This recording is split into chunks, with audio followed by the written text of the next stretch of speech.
Hi there. I have been working on planning a new commute to work by bike, but I am not an experienced cyclist, and so when it came down to choosing a bike helmet, I mostly wanted a smart helmet that would help me be noticed on the road and that will help me with turning indications when I'm turning left or right and maybe I'm struggling to truly stick my arm out. And these are the two options that I came across. And I wanted to do a comparison side by side because I could not find one on YouTube. So maybe this is going to be helpful to you. So here on the left, you have the Lumos Kickstarter. And on the right, you have the Livall BH60SE. But before I go any further, these are not the same animals. The Lumos's only features are its LED and turning indications. And the Livall, well, this thing does a whole bunch of stuff. You can listen to music, you can take phone calls. There's even a really cool feature where you can have the helmet be preset in order to make an emergency call to a pre-programmed number in case you fall down and don't get up. But then, did that mean that the Livall is the obvious choice? Well, in my situation, what I needed to know for sure was whether the Lumos and the Livall were comparable when it came to the visibility and the turning signals. And so I'm not going to go through all of the features of the Livall, but on this video I'm going to mostly be focusing on showing you what the lights look like on these two options. So let's start first of all with the Livall.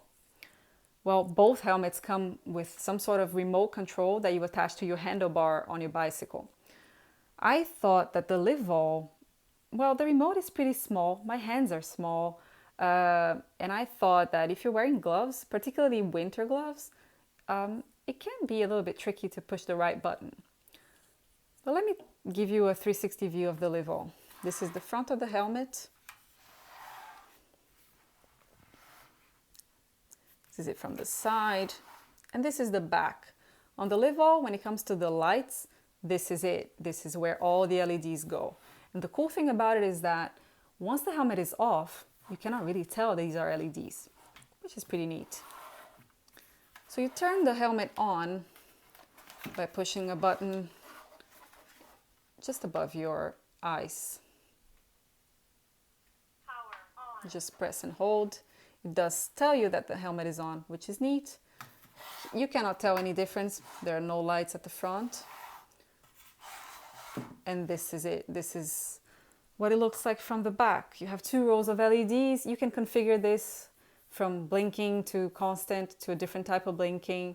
And this is where the turning indications will happen once you use the remote control. So there you go. You need to click left, obviously, in order to show that you're going to be turning left. You see, I just did, but nothing happened.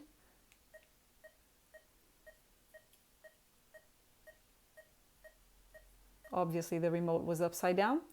The helmet does make a noise while the blinkers are on, which is helpful. And it blinks 10 times, and then it stops automatically.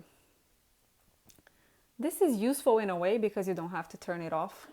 But at the same time, I did find that 10 times does not give you enough, especially if you're waiting at a light and you want to give everybody else an idea that you're going to be turning. It could take a while until you get a green light, and then you're going to be pushing this down quite a few times until you actually make the turn.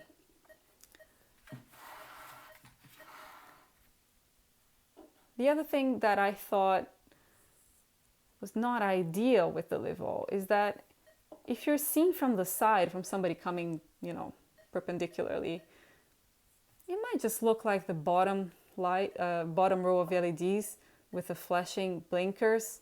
Might just be a visibility thing. They're not really going to know for sure whether you're turning, I don't think. Overall, I thought that the Livall LEDs are quite discreet in a way. And now for the Lumos. This is it from the front when it's off. You can see already there are LEDs at the front, and that the LEDs at the back actually drag all the way to the side of the helmet. But it is very obvious that this is a helmet full of LEDs even when it's off. If you're wearing this turned off for some reason, it does kind of show. This is how you turn it on. Again, you can configure whether you want this to blink. It's the same thing with the Livall, actually. Let's keep it constant just to show you. A little bit of it is shown from the side, but most of all, they're pretty bright LEDs at the front, which actually illuminate everything pretty well. When it comes to the remote, the buttons are bigger. There's a light on the remote itself to show you that it worked. You push it down and it is working. There's a little sound as well, but that doesn't continue for the duration of the blinkers. This is where I felt like the helmet is a little bit odd.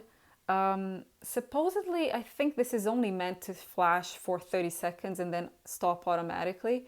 But I have found that at times, the lights on the remote only flash like 3 times and then it goes off. But this is still on. At this time, I did not push the button and it stopped on its own. Sometimes it goes on forever. And I could actually find myself a few times pushing it down again a few times in order to find out whether my blinkers were actually still on or not. Just because this eventually, and it is random, I do think it's a little bit buggy. Sometimes this, yeah, you see, now it just flashed a few times and it stopped. So at times you can be confused as to whether your blinkers are on or not, even though on the Lumos, well, first of all, there's also a signaling at the front of the helmet, which is pretty neat. But in order for you to tell whether it is on or not, are my blinkers on? Well, there is a light indication on the inner rim. So if you look up, sometimes you're able to tell, particularly if it's nighttime, you can tell. During the day, it might be still a little bit difficult to see whether this is actually flashing or not, just because it's too bright, maybe if there's sunlight.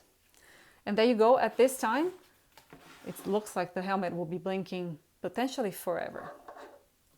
And there's no sound. You have to click it down again. Now it flashes. Oh, maybe it's on. So I have to click it again. So this doesn't work 100% well, but at least the buttons are a little bit bigger. So here it is, a side-by-side comparison of the two. I think it's pretty evident how much stronger the LEDs on the Lumos are as compared to the Livall. As I said before, the Livall is quite discreet. And I'll show you what it looks like once you're using the turning signals on the two of them.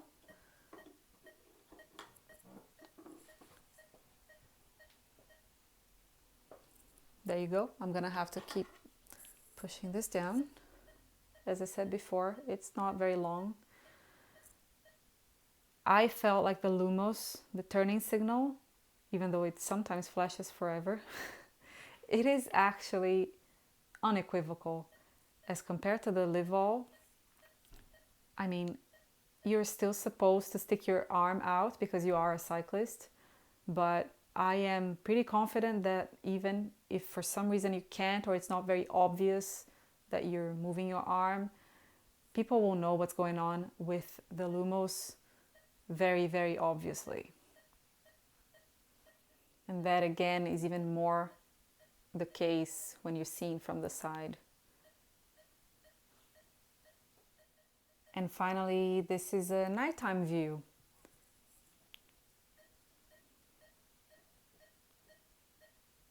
Again, very discreet on the Livall. I'll even turn off the Lumos so that you can see the Livall on its own. There you go at night. It's just not very bright at all. I'm constantly having to push down the button to turn on the blinkers.